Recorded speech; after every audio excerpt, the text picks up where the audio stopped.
Welcome to Mormon Book Reviews, where an evangelical encounters the restoration. I'm your host, Steven Pynakker, and I just want to welcome you back to another book review. Been getting tremendous feedback from all of you. I've got some more fantastic interviews coming down, which we'll be releasing on every Friday night. So I'm very excited about the progress the channel's been making. So I'm going to review a book from the infamous signature books. I imagine many of you noticed that I do have quite a few signature books publications here. And we did review one. The Bickerton book was a signature book, but these are generally considered to be a little bit more critical, scholarly. I know a lot of faithful Mormons are not big fans of signature books, but they do have a lot of interesting things and educational things. And the book that I'm reviewing from that publisher is Studies of the Book of Mormon by B.H. Roberts. This is the second edition. And well, folks, basically what happened with this book was it took about 50 years for them to be able to print this. He died in 1933, and the book was published in 1985. His family allowed the book to be published. And what this Studies of the Book of Mormon, what this was a series of notes that he prepared for a meeting that he was going to have with the general authorities and the brethren to discuss some various issues that were brought up about the Book of Mormon. Now, there was a gentleman who actually wrote a letter to B.H. Roberts explaining some concerns that a friend of his actually encountered with the Book of Mormon. This guy was a secular person. I believe he was from out east, and he read the Book of Mormon, and he came across this list of questions that he put together about concerns, anachronisms, and various things in the Book of Mormon that don't mesh with what we know about ancient American history. So B.H. Roberts got this letter from a faithful Mormon, and he basically realized that what this Gentile was bringing up were legitimate concerns about the Book of Mormon, and that these are the kind of issues that non-Mormons and critics of the church are going to bring up. So basically, this was what he prepared. These are the notes of what he prepared. Now, he did discuss a lot of the anachronisms. He finally did write the letter back and basically said, "Oh, there's no problem." That was the public thing, but it actually led to all of this to be written.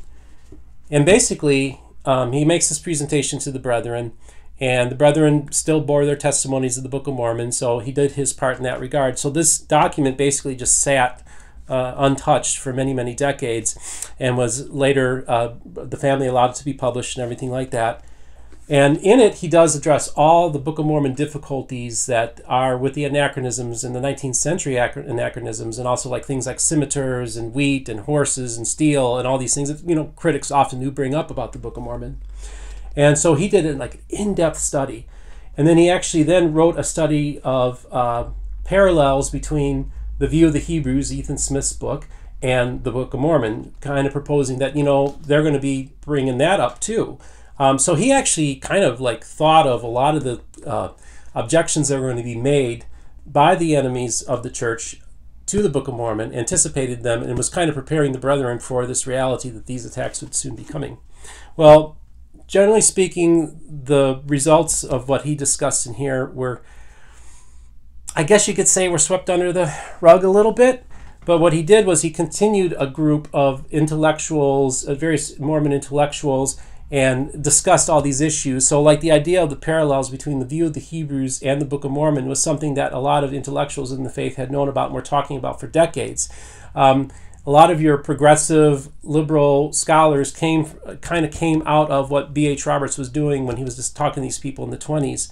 The group called the Swearing Elders, that was kind of like a group that kind of came out of this, and Sterling McMurrin and all these other intellectuals, Leonard Arrington, who then definitely influenced the church in a more progressive way in the 70s and 80s and such.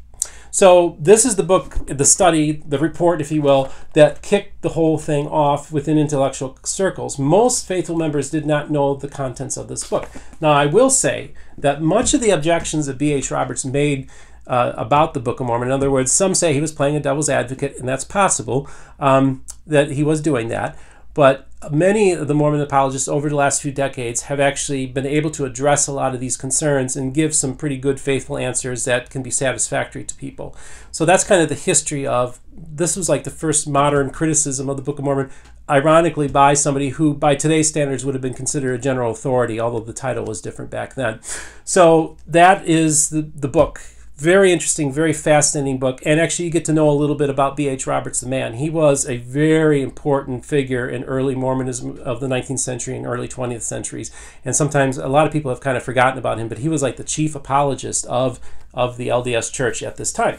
So here we go with my official review. Studies of the Book of Mormon. B.H. Roberts was one of the top apologists for the Book of Mormon and the Restoration in the late 19th and early 20th centuries. He was a brilliant man and a modern-day thinker. This study, published 50 years after his death, anticipated many of the forthcoming criticisms that would dog the Book of Mormon starting in the mid-20th century. While LDS apologists have been able to address many of these concerns about the Book of Mormon that Roberts raised, the papers he produced were way ahead of its time. Anyone who has an appreciation of Mormon history needs to have this in their library. I award this book 5 out of 5 stars. So thank you so much. Like and subscribe. You all have a wonderful day, and thanks again for all your support and feedback.